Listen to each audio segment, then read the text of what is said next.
Peoples party ने सदर की जानिब से इंतखाबात की मुमकिन तारीख देने की सूरत में सदर मुमलिकत के साथ खड़े होने का इंदिया दे दिया। डॉन न्यूज़ के प्रोग्राम दूसरा रुख में गुफ्तगू करते हुए पीपल्स पार्टी के सेक्रेटरी जनरल नैयर बुखारी ने कहा कि आइन सुप्रीम है और सदर इस आइन के तहत आम इंतखाबात की तारीख का ऐलान कर सकते हैं। हमारी रिप्रेजेंटेशन थी जी, वो सिंध के चीफ मिनिस्टर मुराद अली शाह साहब और सैयद नवीद कमर साहब।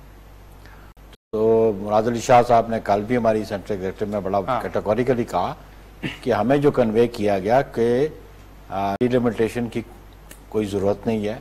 अच्छा, हाँ बिल्कुल कैटेगोरिकली उन्होंने कहा। तो सदर बजाते खुद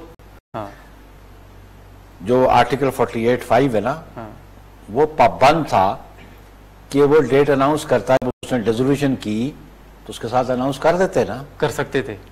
आइन के तहत वो कर सकता था। मेरी जो समझ है आइन की, मैं ये समझता हूँ